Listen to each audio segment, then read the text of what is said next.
Hello, hello. As you're hopping on, it's great to see you. We'll get started shortly. Hi, Stephen. Welcome.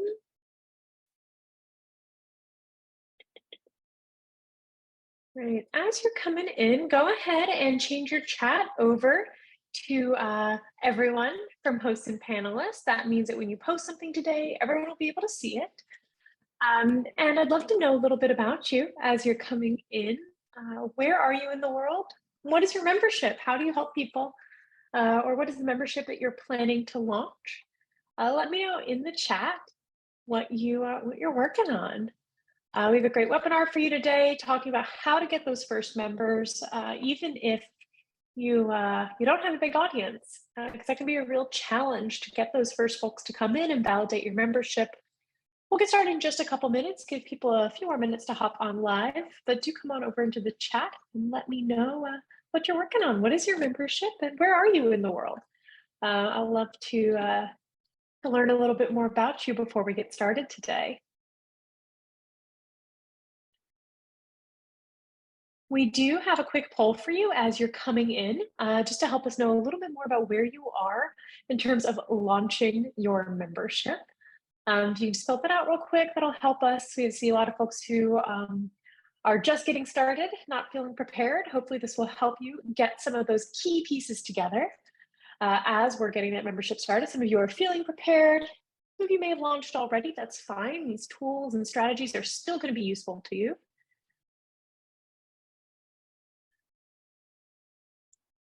Do let me know in the chat what your membership is. Who are you helping?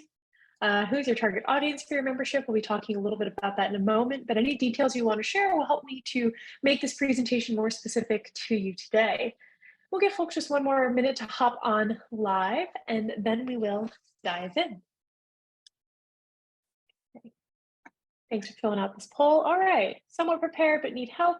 Not at all prepared, send lots of help. All right, good. That's what we're here to do today, to break down, make some of these things a little bit more simple and actionable for you so you can launch and grow your membership. I'm setting up Gascony Live, a social site for English speakers in Southwest France. Fantastic, formidable. My college French, still a little bit there. That's been great. What else are we working on today? Let me know as we're diving in. And make sure you go ahead and change your chat over to everyone from hosts and panelists. That way you guys can talk with each other a little bit during the training and support each other as well as we go through this material. All right, I think it's time for us to get started. I want to respect your time today. So let's get going. I'm just going to share my slides. 1 second, get that all set, and we will dive in. Let's see, I'm in the UK, you have MemberSpace set up with Squarespace, fantastic. We are a professional organization using this to collect membership dues. The part I'm stuck with is making public-facing directory of members. Okay, well, that is going to be a little bit more than we can talk about today. That is something that our support team is going to be able to help you with. I'm just going to drop that email in the chat, support@memberspace.com. That piece of how to make those community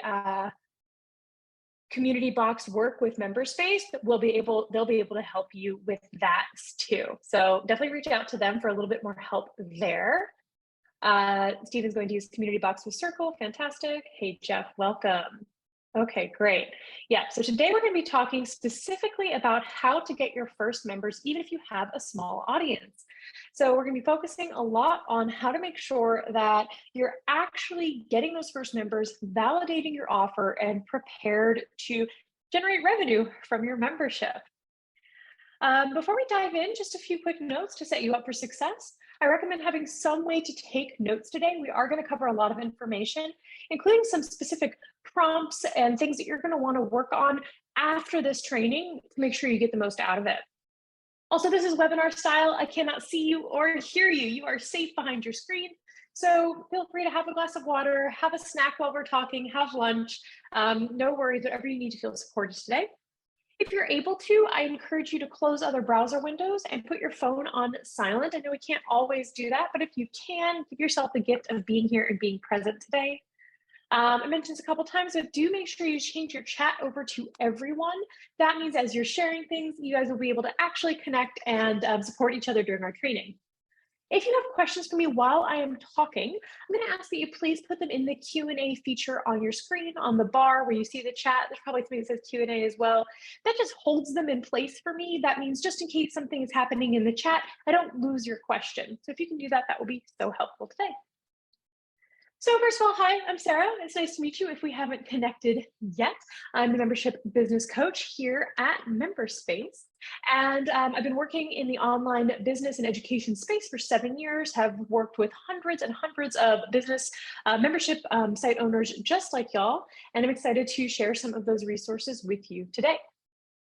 So today you're going to learn really the truth about small audiences and how you need to reach potential members, even if you don't have a lot of people to talk to.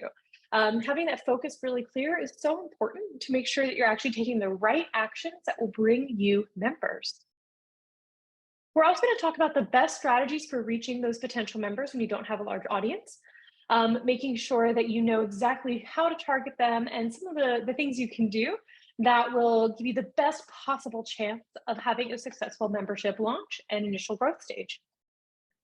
We're also going to discuss some future-proof sales and marketing tips, ways that you can communicate the value of your offer and prepare people to make an investment decision that are going to work regardless of what platforms are popular. Right now, that feels extremely important, right?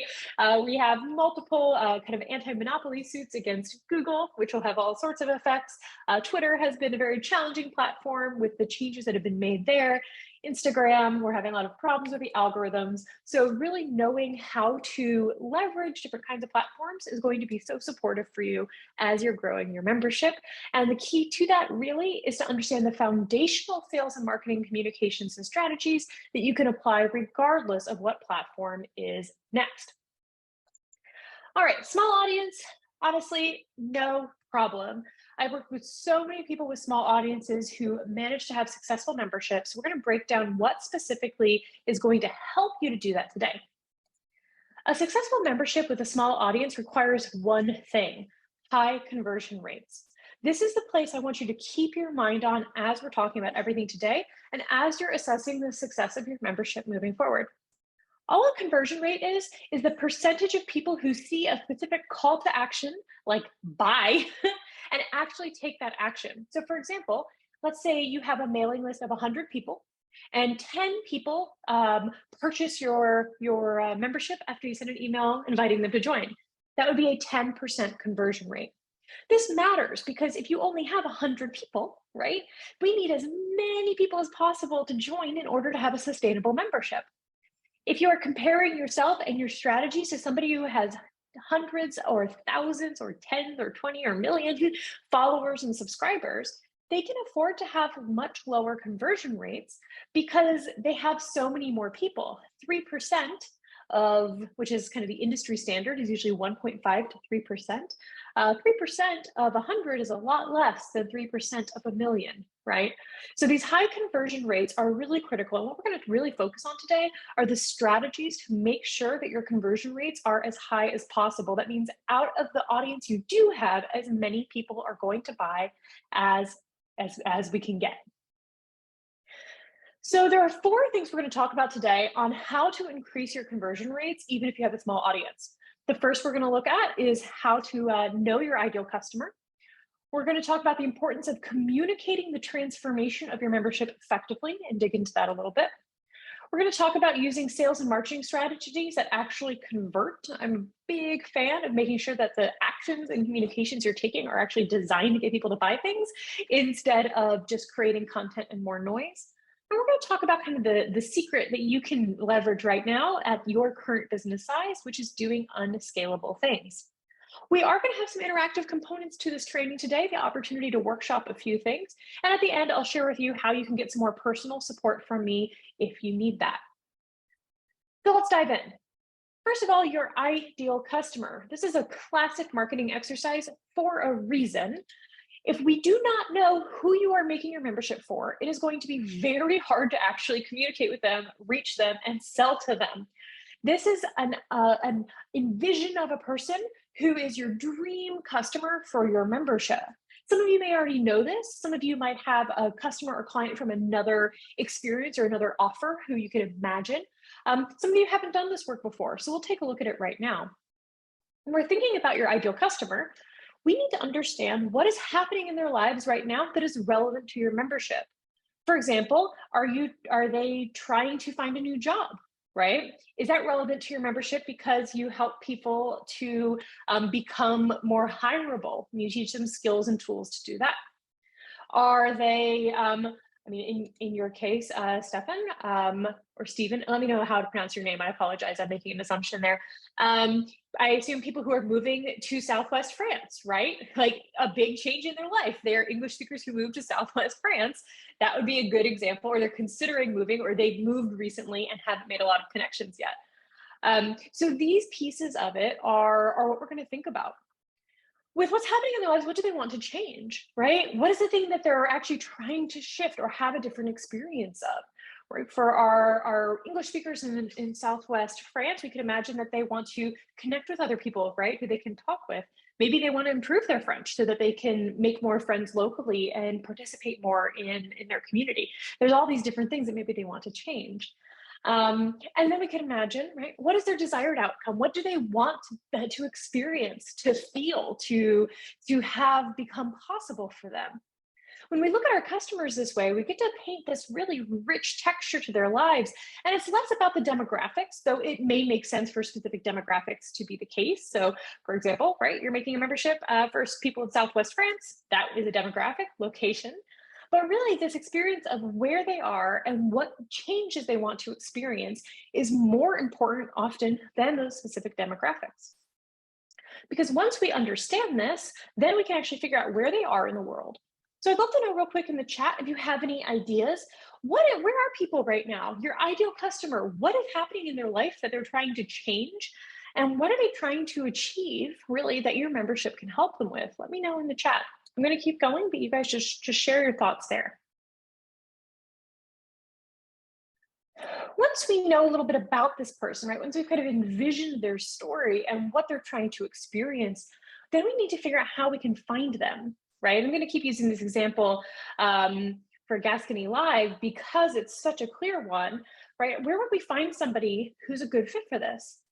We can imagine the social media they use, right?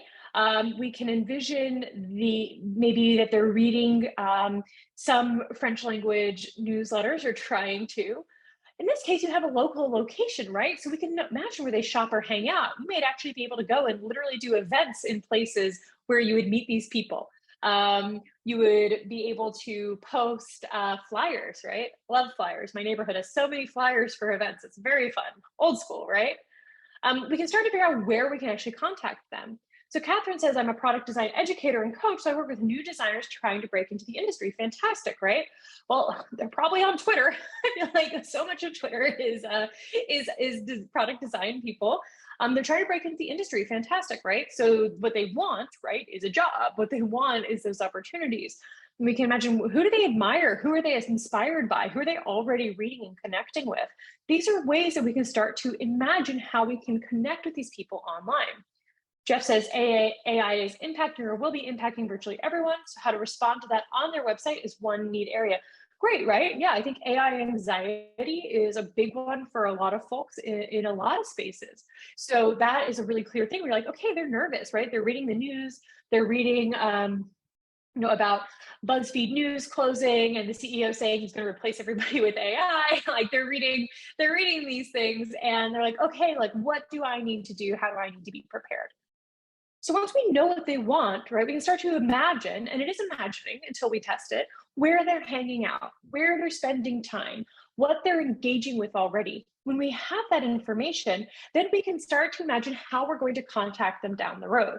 So for example, Catherine, right, I bet there are some very popular newsletters written by product design people that people who are trying to break into the industry are reading.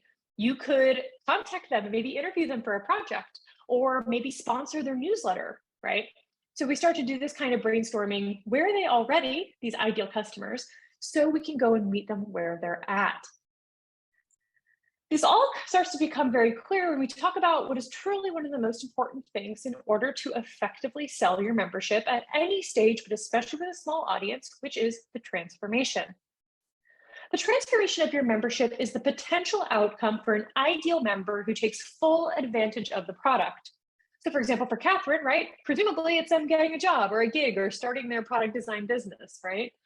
These kinds of things, when we understand this, have an infinite impact on our ability to actually communicate the product clearly. I find that a huge issue that a lot of folks have when they're starting a membership is they do not actually know what the outcome is for their members. Most transformations fit into one or more of these categories. Classic business stuff, right? Does your membership solve a problem for them? Does it help them to get that job? Does it help them to respond to AI, right? What is the problem your customer has that your membership helps them to solve? Time, does it actually help your members do something faster, right? Can you save them time in order to get them something more quickly? Does your membership make it easier for your members to do something, right? Very common strategy is to just make it simply easier, right? That can be things like templates, for example. Maybe, Catherine, I'm just imagining, maybe you have templates that for job pitches, right? How to respond to calls for product design freelancing. And there's a template that somebody can fill in that would make it easier for them and save them time.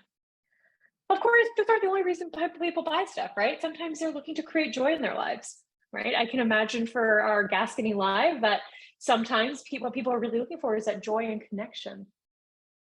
And then of course, values. Does your membership affirm your members' values? Often, if there's anyone here who's working on something that's more content driven, perhaps like a DIY version of a Patreon, a newsletter, a paid podcast, something like that, often a huge reason people will join is because it affirms their values. They believe it's important to pay artists, for example. So let's do a little bit of workshopping here with some of these ideal clients you guys are starting to think about a bit. We want to make sure we craft a transformation that actually matches the desired outcome of your ideal customer. There's no good to have a transformation that is something your ideal customer doesn't want, right? If they don't know they want it, if they don't desire it, they're not going to buy it, okay? So we can ask, what is the potential after for a member who actively uses your membership? If you need help envisioning that, you can think, well, how might their daily life change? What would they be doing? Something I think about a lot is folks who work in wellness, right? And often people say things like, feel better. Well, that's really vague. But what if you help people who have low energy, right? And they're able to now wake up without an alarm, feeling fully rested, right? So clear that daily life change, the behavioral change that could come from something like that.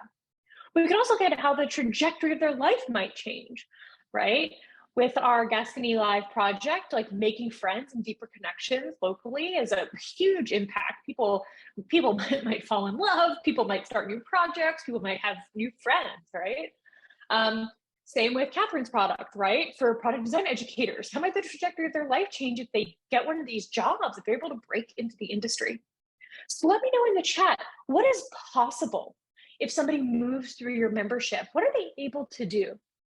We must know this because all of the marketing and sales communications that you create should be targeted towards this transformation. This is the thing that your members are actually purchasing. They don't care so much, honestly, about how many PDFs your program has or how many hours of video. That matters a lot less than the outcome that those things will provide. I am doing a sales page training in 2 weeks where we'll go more in depth in this from like a copywriting perspective. So we can talk about that at the end. But I do want you to really start to think about this. Laura says, have a more fulfilling, intimate relationships with a romantic partner. Fantastic, Laura. And I'd love you to get even more specific, right? What is fulfilling for them? Like, what does that look like? Paint the picture, give some examples. We'll really start to make this pop. For Deidre, they're going to market their business. They're going to save time. They're going to focus on growing and building their business and generating income. Exactly. And I think it's probably the second and third one the most, right? Marketing is not usually what people want.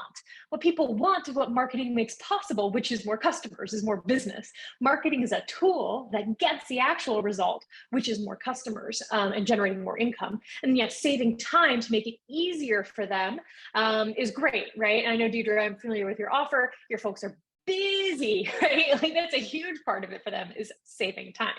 Great job, y'all. This is exactly the kind of thing, again, take a picture of this slide if you need it, that it takes a little time to craft. It's not about getting it perfect, but it is about making sure that we're really focusing on what it makes possible. Just as the client will be confident that they understand AI and are utilizing all the levers it will uncover. Okay, Jeff, so again, let's get more specific. Confidence is a way that they might feel. It's a little bit vague though. And understanding is kind of part of the process, but what does that make possible? What do utilizing the levers make possible? AI is such an interesting topic, but I imagine it's probably remaining competitive, right? Continuing to get business even as people are, people are making more and more content. And you said you're still discovering all of that yourself, Jeff. Totally. And I think AI is such a great one because it's right on the leading edge. We actually don't really know what all the levers are. We don't know what's going to happen. But start to think about just playing the tape forward just a little bit more. And I think that it's understanding and utilizing, but it's but why, right? Why do they want to use it? Right? I think in this point, remaining competitive is a really huge part of it in the marketplace. So they're still getting customers and are able to compete with other people who are also using AI. All right. Great job, y'all. Let's talk about marketing that actually converts. This is a huge thing. I am so not interested in us spending a lot of time on stuff that doesn't work. I hate busy work. It's one of the reasons I run my own business, right? Anyone else? It's not fun to market just for the sake of marketing. Actually, just what I was saying to Deidre, right? Most people don't actually want to market. So we want to make sure that the marketing that we're doing is actually geared towards sales. All marketing is attracting potential members by creating awareness of your product, right? Letting them know it exists, creating affinity with your brand, right? Building trust, helping them to see that you are somebody they're interested in. And of course, showing you that you can help them, right? This is the process of building a relationship with potential members. There are 3 key marketing communication strategies. We're going to break these down a little bit more. The coming slides, definitely take a picture of them or jot down some notes because they're really great prompts to think about your marketing. The 3 key marketing communication strategies are influence, inspire, and repel. If you focus on these 3 things, your marketing is going to be preparing people to purchase, right? Instead of just making cool stuff. And side note, of course you can just make cool stuff, right? You're totally allowed to do that. I have my own podcast. I make all sorts of stuff that's not particularly optimized for sales. That said, when we are focusing on getting those first members, we want to make sure we're leveraging and using the levers, as Jeff said, that we have available to us. The goal of the influence content in marketing is to demonstrate your expertise, right? People have to believe that you actually know what you're talking about in order to buy from you. This is critical. If they don't believe that you're an expert or that you are someone who has information they need or has the ability to help them achieve that transformation, they're not going to buy. So there's 2 great ways to demonstrate your expertise. Of course, you could always just say, I'm an expert, right? I said that at the beginning of this training. I was like, I've been doing it for 7 years. I've worked with hundreds and hundreds, actually thousands and thousands of people. Okay, great, sure. Hopefully, right, actually teaching you something demonstrates my expertise in a way where I don't have to say it to you, right? You're like, oh, I'm actually learning something. She sounds like she knows what she's talking about. Maybe I do, we'll see. That is up to you. So the first thing we can ask ourselves, right, is how can you shift the perspective of potential members about their challenges or the topic of the membership? This is a really great thing to note if people are coming to you and there's a lot of confusion about what you help people with. I can think of a great example, Jeff, right? AI, right? In order for people to want a membership that's going to help them to utilize the levers of it, right? You're going to need to probably shift their perspectives. People have a lot of fear. There's a lot of confusion about what it is. There's a lot of concern about what it's going to do to various industries. Being able to actually help people understand how to use this tool is going to prepare them for your membership. They have to believe that it's worth investing time in order for them to buy. Okay, Deidre, right? I imagine a huge thing that your people might believe is that they are too busy to market, right? So starting to teach them that they can actually do it very easily, that it is going to, and then it's worth their time to market so they can get those customers is important. When we help people to shift their perspective about something, that is demonstrating expertise. And it is demonstrating expertise without having to say, hey, I'm an expert, you should trust me, right? You're doing it through the action. Another way to look at this is to ask, what education do your potential members need to be ready for your membership? It's possible that they won't be quite ready for what you're offering. Is there anything that you can teach them about your industry that you can let them know that they need to understand in advance? So for example, I would think of Catherine, right, being a product design educator working with those new people. Are there some key things they need to understand about, for example, how long it takes to become a successful product designer, about upcoming trends and that they may not know? Something that will help them to understand that. And then for Laura, right, having a more fulfilling, intimate relationships, I imagine that there are, right, some pre-education pieces, such as just that let people know, frankly, that it's even possible. So when we approach this way, you will build your influence naturally through educating and showing your expertise. Inspire content is all about showing what is possible. Remember that transformation we talked about? In order for people to invest, they have to believe that it is possible for them. They don't have to believe 100%, and we don't have to make guarantees that you cannot promise that somebody will get a result. That's outside of the realm for most of us. I'm not God, maybe you are. But ultimately, our goal is to help people see what is possible. Sometimes a personal story can work really well here if your experience mirrors the experience of the customer. So Deidre, right, you are in some ways your customer, right? You work with these transaction coordinators for real estate agents, and you created your membership because you saw the need for these marketing tools and support, right? Your personal story mirrors the experience of your customers.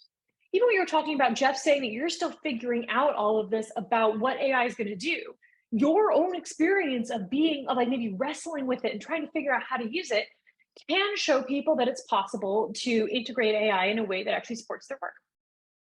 Your personal story won't always be the right fit, especially if you are an expert from certain kinds of fields where you didn't go through the experiences of the people that you're helping, right? This is often true in psychiatric fields, sometimes kind of PhD level works, just being mindful of whether or not your personal story makes sense. The other way that we can do this is through reviews, testimonials, and case studies, is other people talking about what your work has made possible for them. Now, if your membership is new, you may not have these quite yet, right? You might not actually have the details of how your membership is going to help people. But hopefully you've helped some people with some stuff, right? Maybe you have some one-on-one clients. Maybe you have a course. Maybe you have someone that you can ask who can tell a little bit of their story of working with you.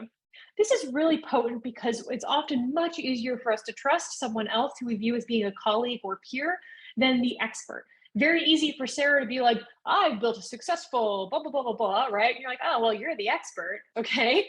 But if I have a student or a client who can say, oh, Sarah helped me to do that, it's much more trustworthy because you can relate to that person more. So having these tools and sharing these stories is a powerful way to inspire what's possible and help your potential members believe that they can actually get the result that you are helping them to achieve. Finally, we have Repel. This is a powerful one. Is communicating who your membership is not for. This is important for two reasons, okay? One, excuse me, you actually don't want people in your membership who you can't help. It is an administrative nightmare. It is no good for anyone. So if you know that there's people who are not a good fit, just tell them. So that is a really powerful thing, but we can also get a little more nuanced here. One place we can do this is taking strong stands and really not being afraid to state our opinions about the work that we're doing, right? I'm going to come back to you, Jeff, because I think AI is such a great example because it's so controversial, right? There's a lot of different perspectives on AI right now. If you have a strong belief about this tool, right, that is going to help attract the people who are curious about that and repel the people who are like, in this case, for example, like, oh no, AI is bad, right? Or AI is gonna kill us all or something, right? The right people for your membership are probably people who are curious, would be my guess. So that is something to think about. Where can you take a strong stand? Because it's going to attract the right people and repel the folks who are not a good fit. Another way to look at this is, what do you believe or know from your experience that is contrary to common assumptions or other experts? Now, this isn't saying you need to like subtweet people or call people out. That's not the point. It's just noticing those differentiations between you and maybe common assumptions. Like I'm sure Laura, right, with helping people have more fulfilling, intimate relationships with romantic partners. There are a lot of stuff out there, right? There's so many different perspectives, and I bet that from your experience, there's some stuff that you're like, I don't think that works, or I think that's maybe outdated or not really supportive. So if you know like that you believe something is a little bit different, making marketing communications that makes that stand out not only boosts your expertise, but it does make it clear who your membership is not for, which then brings the right people closer to you. Anyone have an idea of something here that might work as good repel content? Again, your strong beliefs, the assumptions that you want to challenge that people have about your work, things that you've learned over the years that maybe you once thought were true, but now you're like, oh wait, no, that's not that's not right. Like, I learned something and I can share this with you. Let me know in the chat. This can be a fun one. If you're someone who is a little averse to conflict, it can be a little bit much, but keep in mind that if it's what you believe, right, if it's your opinion, then it doesn't need to be conflictual, and it doesn't need to be stated in a conflictual way. Just by sharing your opinion, you're already helping yourself stand out compared to other people. Let me know in the chat. I'd love to know what ideas you have. And this is just brainstorming. I'm not going to hold you to it. This isn't fixed or set in stone. There's definitely time, of course, to change it and keep working on this. I'm going to keep moving forward, but let's see. Jeff says, my business coach has spent a lot of time getting me to raise my price to omit the window shoppers. Yep, window shoppers, tire kickers, a price increase can help with that a lot. And that does make a statement about who is the right fit for your membership and what stage they're at. Definitely. Yep. And that even can be something you can say, Jeff, right? That, like, you believe that this work should command a certain price. That's really powerful. All right, I'm going to keep going, but feel free to keep dropping your ideas in the chat. I love to see them. Repel content is one of my favorites. So any ideas you have. Building on this, right? We also want to make sure that once we start to attract these people using those kinds of communication strategies, I will say one thing, just for social media that still exists, Repel style content tends to be quite viral, right? This tends to be the kind of stuff that people engage with, people share. So in addition to repelling and attracting, it also tends to be the kinds of things that people get more responses to on social media. That is a little bit of the kind of outrage economy thing. Again, it doesn't have to be super conflictual, but having these strong statements tends to really work well in terms of growing the audience. Laura says, I have learned that therapy is not the only avenue to healing our relationship issues. Ooh, I love that, right? We can imagine that like just as like a graphic on Instagram or something, right? Therapy is not the only avenue to healing your relationship issues. And people will be like, wait, what? Yeah, really good. All right. So once we're attracting these people, right, we do want to bring in our successful sales foundations. We want to make sure that we're actually communicating properly and having a really, really great way to get people ready to make that purchase if it's the right fit for them. Anyone here have some kind of feelings about sales? Get a little nervous about them, maybe feel a little slimy, a little worried? It's okay if you are, also okay if you aren't. Great for you. Yeah, Deidre, okay. I often see this. It's really common when we're building businesses based off of our knowledge and our experience to feel a little weird about sales. I mean, to Jeff's point, right, about having a business coach help you to raise your price. How can we really, it's normal to need to make a shift. Oh, I love this, Catherine. You're anticipating me perfectly. Catherine says, I turned it from I'm selling and it's gross to I'm trying to help and be of service. Exactly. So here's the definition of selling that I like. This really helps me and helps my clients, and maybe it'll help you. Selling is the process of inviting people to prioritize solving a particular problem or having a particular experience.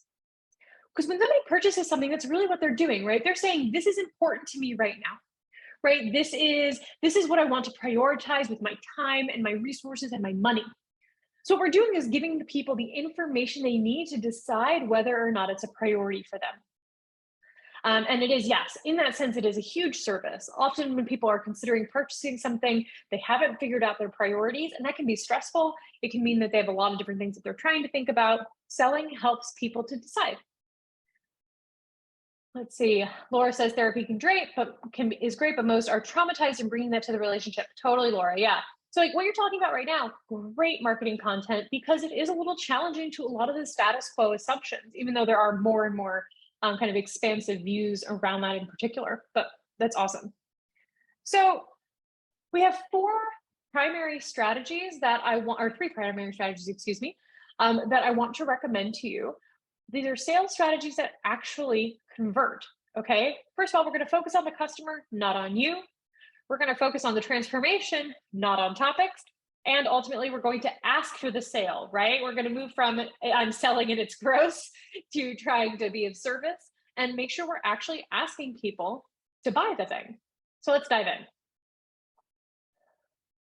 Your sales communications, your emails, your sales pages, sales calls, if you do them, sales posts, they need to be focused on the customer. Now, I know this sounds basic, but a lot of times when I see sales pages and I see other sales copy to review, they can, let's see, sorry, 1 second.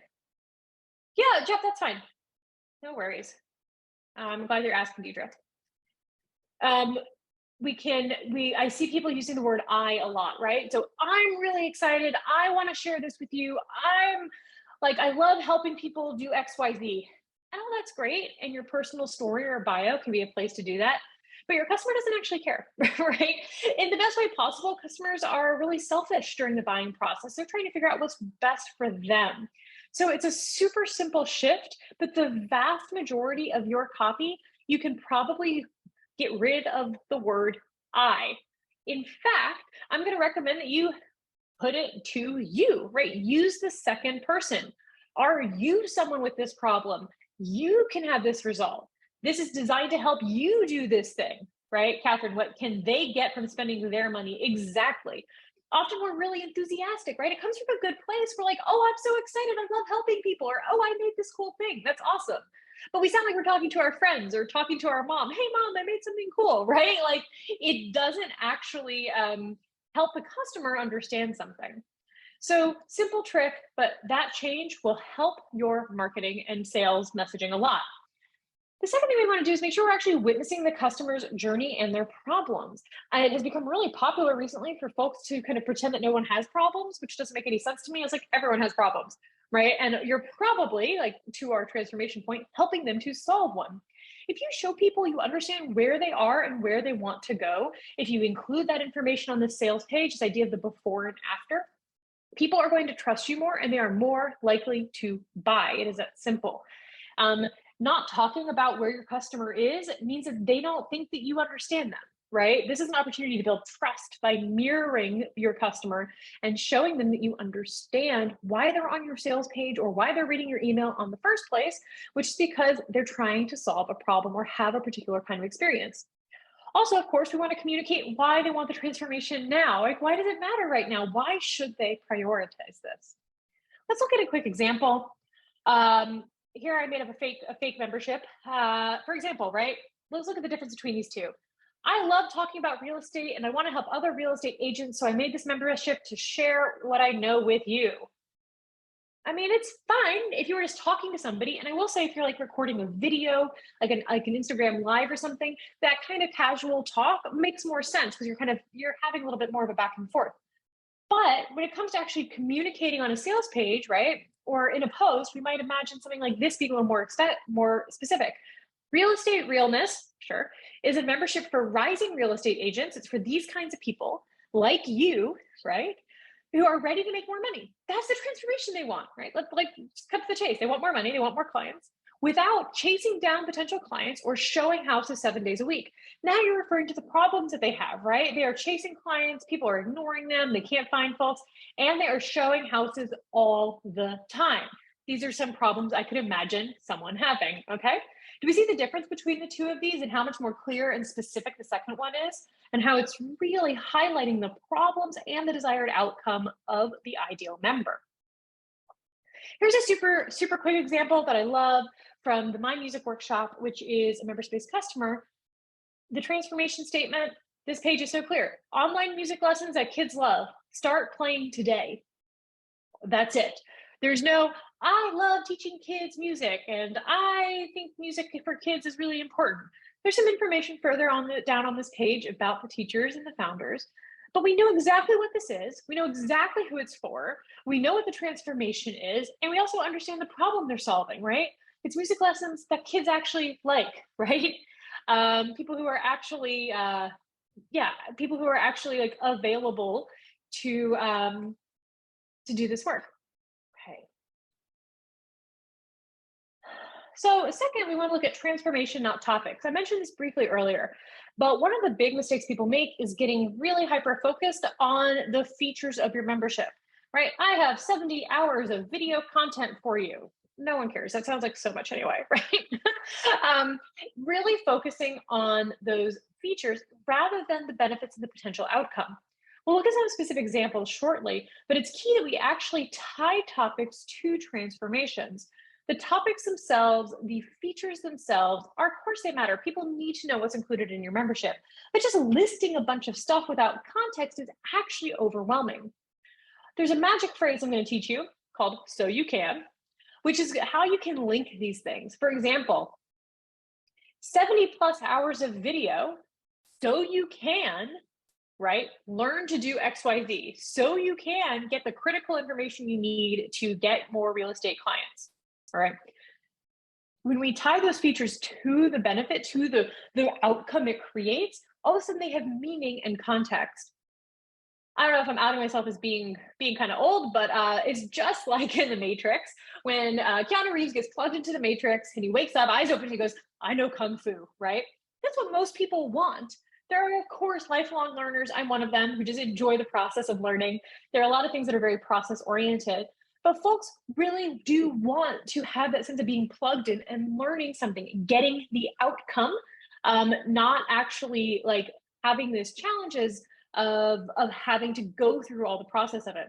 So one of the ways we can kind of get around that is by making sure that the topics are tied to the transformation. So they understand that this is the pill, it is the plug, if you will, to get them the result that they desire.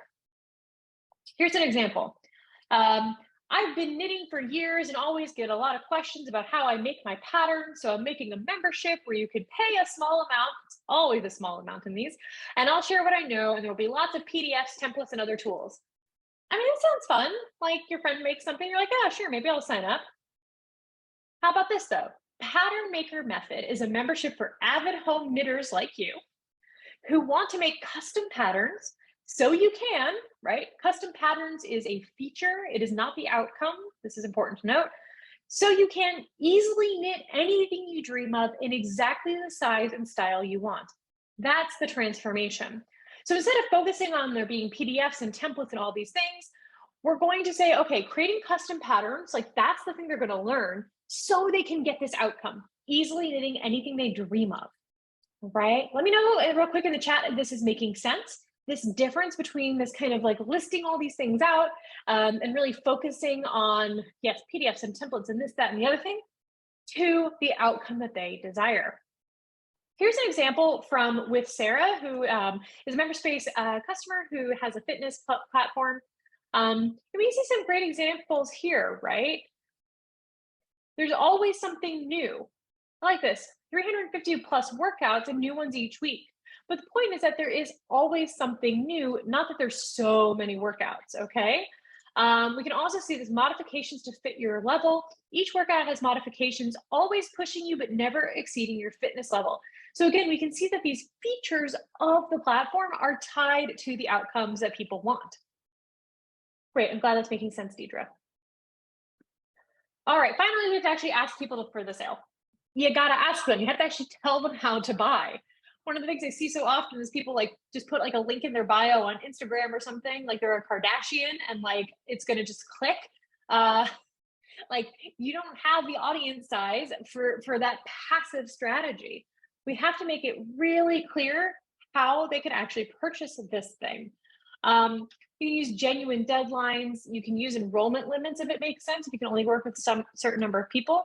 If it's a brand new membership, you can use something like founding member pricing. So charging a little bit less for the founding members to incentivize them to join right out of the gate. All you need to get the sale with MemberSpace is your MemberSpace member plan link. It's actually really simple. You don't have to build a whole other checkout cart or anything like that. You just need that link. So if you're having a conversation with somebody, if you are posting buttons on your sales page, all you do is link that up. But you have to ask, you have to make it clear to people that they are supposed to buy something. Remember, we talked about conversion rates at the beginning, calls to action. Tell them to sign up. Don't leave it to fate. Here's a great example from the Richmond experience, which is a MemberSpace customer. How clear is this? They're literally like, buy this, right? Here they're also talking about the pricing in a really great way. Less than $1 per week, that's it. Would you pay $1 a week to know the best stuff going on around town? Let's make it official. It's explicit that they are asking for your money. They tell you why you should buy it. And there's a big button there that says, let's make it official, buy it. Don't hide the buttons, don't hide the links. Make sure it's really clear that this is something that people can purchase. It sounds simple, but you'd be amazed. People don't focus, people don't read, everyone's on their phone, there's somebody screaming at them, there's a dog, there's a child crying, right? Make it simple and easy for people to say yes to buying. All right, so our final thing we want to talk a little bit about today is the idea of doing the unscalable thing. You won't always be able to connect personally with all of your members, right? But if you have a smaller audience right now and you're at the beginning of your membership stage, this is actually your superpower. You can do things that bigger companies and brands cannot do. The biggest thing you can do is actually talk to people, right? At some point, you will not be able to do this. It's going to be very hard to have these conversations once you have hundreds or even thousands of people in your membership and tens of thousands of people on your mailing list. You're going to have a lot less connection to your audience, but right now you do. So if you're launching your membership and you do not have a big audience, make this easy for yourself and start talking to people. I want you to make a list of your friends, family, past customers, colleagues who may fit your ideal customer and reach out, or ask those people for referrals, right? If you don't know anyone, say, who do you know who needs this transformation, right? You have that great transformation statement, you know who your ideal customer is. You can say, do you know anyone like this who needs help with this thing? If you want to do referrals, which can be a very effective initial marketing tool because you're using other people's relationships and audiences, not necessarily your own, you can even pay them, right? MemberSpace integrates with Rewardful, which is an affiliate platform. So if people do buy, you can actually give them a little bit of a kickback, which can be really nice to say thank you. And also, when you're having these conversations, let's say you're sending emails, you're posting on social media, you get a potential lead from a friend or a family member, follow up with them personally. Ask them what's going on. Ask them what they're challenged by right now. Ask them what they need help with. And if they don't join, ask them why they didn't join, right? These personal relationships are the things that are going to build your first business stage. It's very popular right now, and it's been true for a while online, to act like everything needs to be infinitely scalable. But when your business is still small and your membership is still new, take advantage of it. Have the conversations, talk to actual humans. You will learn so much and be more likely to get your first members. Your first members may be from your personal network, and this is okay.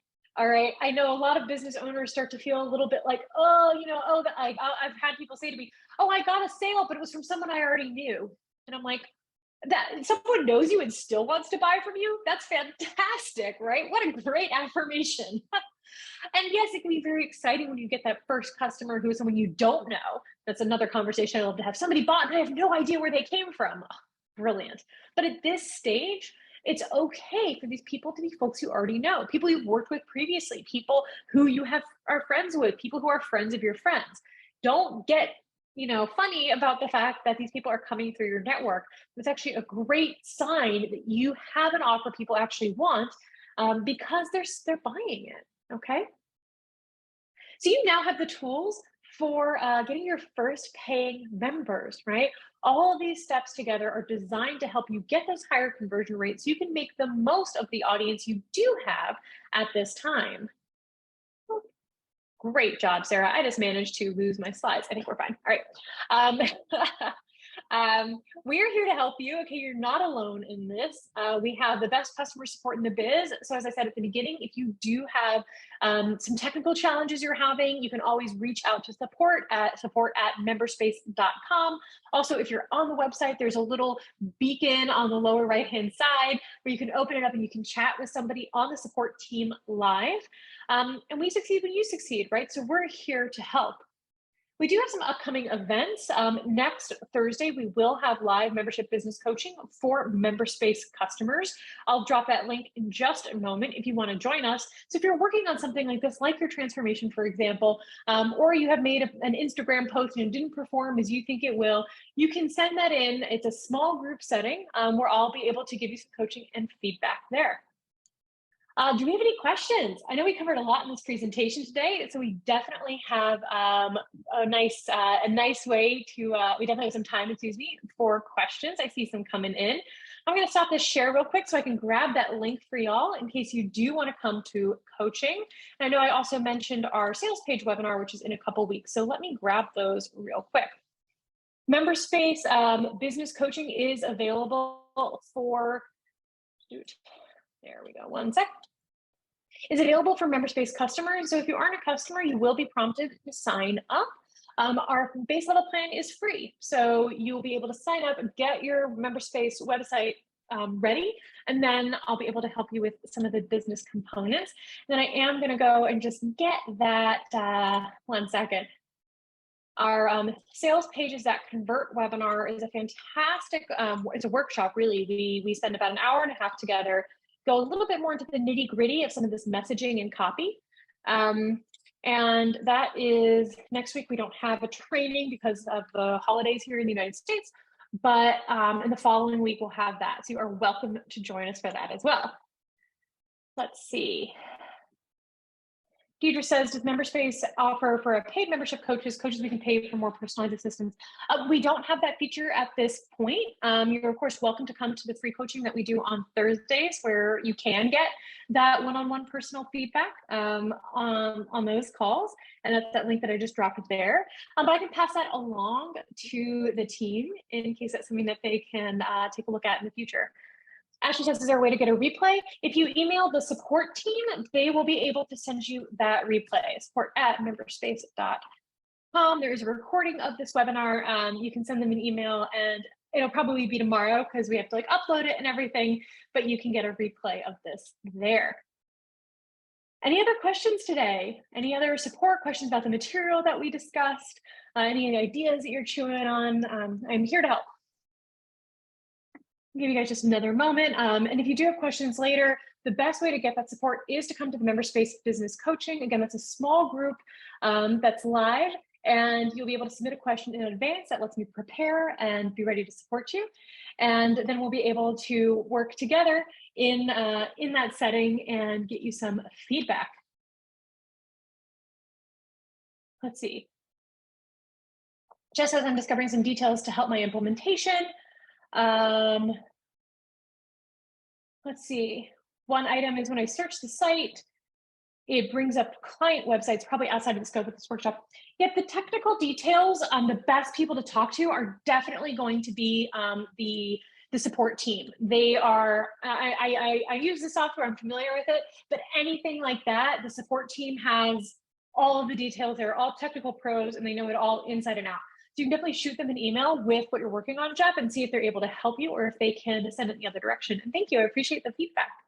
All right, as we close, we do have a quick survey after we end this. If you would just leave a quick rating review, let us know how we're doing. That helps us to improve and better support you as we are building out these membership coaching resources for you. And I will see you all again soon. I definitely recommend coming to that sales page that convert workshop if you haven't already. It is much more in depth into the real messaging that we kind of like talked about broadly today. And we'll look at how to lay out a sales page amongst some other things. And of course, you can come to membership coaching as well. I hope you all have a beautiful rest of your day and that I see you at another event soon. Bye for now.